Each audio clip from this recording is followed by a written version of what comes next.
നമ്മൾ തയ്യാറാക്കാൻ പോകുന്നത് കപ്പ ബിരിയാണിയാണ്. ബീഫ് ചേർത്തിട്ടാണ് നമ്മൾ കപ്പ ബിരിയാണി തയ്യാറാക്കുന്നത്. നമുക്കിത് ബ്രേക്ക്ഫാസ്റ്റിനോ അല്ലെങ്കിൽ ഡിന്നറിനോ ഒക്കെ തയ്യാറാക്കി എടുക്കാൻ പറ്റും. അപ്പം ഇത് തന്നെ കഴിക്കാൻ പറ്റും. നമുക്ക് വേറെ ഇതിന് സൈഡ് ഡിഷുകളോ അല്ലെങ്കിൽ വേറെ ഒന്നും വേണ്ട, ഇത് മാത്രമായിട്ട് കഴിക്കാൻ പറ്റും. അപ്പോൾ വളരെ ഈസിയാണ് തയ്യാറാക്കി എടുക്കാനായിട്ട്. അപ്പോൾ ഇതെങ്ങനെ തയ്യാറാക്കുന്നത് നമുക്ക് നോക്കാം. 1 കിലോ ബീഫാണ് ഞാനിവിടെ എടുത്തിരിക്കുന്നത്. ഇത് എല്ലോട് കൂടിയ ബീഫ് ആണെങ്കിലാണ് ഏറ്റവും ടേസ്റ്റ്. കുറച്ച് എല്ലും നെയ്യൊക്കെ ഉള്ള ബീഫ് വേണം സെലക്ട് ചെയ്തെടുക്കാനായിട്ട്. ഇപ്പം 1 കിലോ ബീഫ് നമുക്ക് കുക്കറിലേക്ക് മാറ്റാം. ഇനി അതിലേക്ക് ആവശ്യത്തിന് ഉപ്പ് ചേർത്ത് കൊടുക്കാം, കുറച്ച് മഞ്ഞൾപ്പൊടിയും ഇനി കുറച്ച് മുളക് പൊടി കൂടെ ചേർത്തിട്ട് നമുക്കിതൊന്ന് വേവിച്ചെടുക്കാം. ഒരു 1/4 ഗ്ലാസ്സൊക്കെ വെള്ളം ചേർത്താൽ മതി. എന്നിട്ട് നന്നായി വേവിച്ചെടുക്കാം. കൊള്ളി 1 കിലോ എടുത്തിട്ടുണ്ട്. ഇത് ചെറിയ പീസാക്കി കട്ട് ചെയ്തിട്ട് കുറച്ച് വെള്ളം ഒഴിച്ചിട്ടൊന്ന് തിളപ്പിച്ചെടുക്കാം. കൊള്ളിയുടെ ഏത് ഡിഷ് ഉണ്ടാക്കുമ്പോഴും ആദ്യം തന്നെ കുറച്ച് വെള്ളം ഒഴിച്ചിട്ട് നന്നായി ഒന്ന് തിളപ്പിച്ച് ആ വെള്ളം കളഞ്ഞിട്ട് വേണം നമ്മൾ എന്തെങ്കിലും ഉണ്ടാക്കാനായിട്ട്. ഇത് കൊള്ളി നന്നായി തിളച്ച് വന്നിട്ട് നമുക്കിനി ഇത് ഊറ്റിക്കളയാം. ഇനി മസാലയ്ക്ക് വേണ്ടിയിട്ട് 2 സവാളയാണ് എടുത്തിരിക്കുന്നത്. പിന്നെ കുറച്ച് ഇഞ്ചിയും വെളുത്തുള്ളിയും പിന്നെ ഒരു 2 പച്ചമുളക്. ഇത്രയും സാധനങ്ങൾ മതി. നമുക്കിത് എങ്ങനെ ഉണ്ടാക്കുന്നത് നോക്കാം. ഇനി ഒരു പാൻ വെച്ചിട്ട് കുറച്ച് വെളിച്ചെണ്ണ ഒഴിച്ചു കൊടുക്കാം. വെളിച്ചെണ്ണ ചൂടായി വരുമ്പം നമ്മൾ കട്ട് ചെയ്ത് വെച്ചിരിക്കുന്ന സവാള ചേർത്ത് കൊടുക്കാം.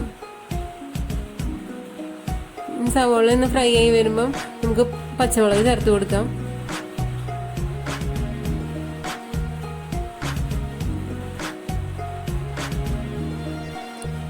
ഇതിപ്പോൾ പച്ചമുളക് ഒന്ന് വാടി വരുന്നുണ്ട്. പിന്നെ നമുക്ക് ഇഞ്ചി വെളുത്തുള്ളി നമ്മൾ എടുത്ത് വെച്ചിരിക്കുന്നത് ചതച്ചിട്ട് ഒന്ന് ഇട്ട് കൊടുക്കാം. അതുപോലെ കറിവേപ്പിലയും ചേർത്ത് കൊടുക്കാം.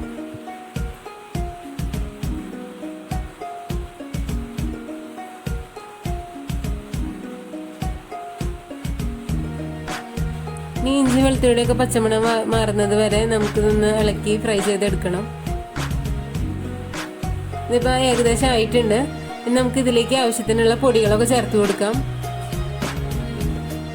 കുറച്ച് മഞ്ഞൾപ്പൊടിയും 1 ടീസ്പൂൺ കാശ്മീരി ചില്ലി പൗഡറാണ് ചേർത്തിരിക്കുന്നത്.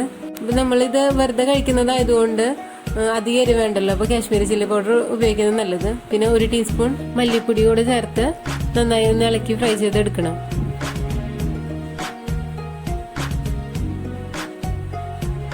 ഇപ്പൊ നമ്മുടെ കുക്കറിലുള്ള ബീഫ് ഇതാ നന്നായി വെന്തിട്ടുണ്ട്. ഇനി നമുക്കിതിലേക്ക് നമ്മൾ ഊറ്റി വെച്ചിരിക്കുന്ന കൊള്ളി ചേർത്ത് കൊടുക്കാം. ഇനി ഇതിലേക്ക് ആവശ്യത്തിന് ഉപ്പ് കുറവാണെങ്കിൽ ഉപ്പ് കൂടെ ചേർത്ത് നന്നായി ഒന്ന് മിക്സ് ചെയ്തിട്ട് നമുക്ക് 1 വിസിൽ വേവിച്ചെടുക്കാം. ഈ കൊള്ളി നന്നായി പെട്ടെന്ന് വേവുന്നതായതുകൊണ്ട് 1 വിസിലിൽ തന്നെ വെന്ത് കിട്ടും. ചില കൊള്ളികളാണെങ്കിൽ 2 വിസിലൊക്കെ വെക്കേണ്ടി വരും. പിന്നെ കൊള്ളി വേവിക്കാൻ വെക്കുമ്പോൾ കുക്കറിൽ കുറച്ച് വെള്ളം ഉണ്ടായിരിക്കണം കേട്ടോ, അല്ലെങ്കിൽ ഇത് പെട്ടെന്ന് അടിപിടിക്കാൻ ചാൻസ് ഉണ്ട്.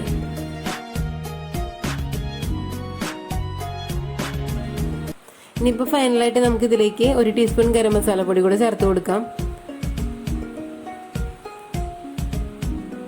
ഇപ്പോൾ ഈ മസാലയെല്ലാം തയ്യാറായി. ഇനി നമ്മൾ വേവിച്ച് വെച്ചിരിക്കുന്ന കൊള്ളിയും ബീഫും കൂടെ ഇതിലേക്ക് മിക്സ് ചെയ്ത് നന്നായി ചേർത്തെടുക്കാം. ഒരു സ്പൂൺ വെച്ചിട്ട് ചെറുതായി ഒന്ന് പ്രസ് ചെയ്ത് കൊടുത്താൽ ഈ കൊള്ളിയൊക്കെ നല്ലോണം പേസ്റ്റായി മിക്സായിട്ട് കിട്ടും. അപ്പോൾ നമ്മുടെ ഇവിടെ കപ്പ ബിരിയാണി ഇവിടെ സൂപ്പറായിട്ട് തയ്യാറായി.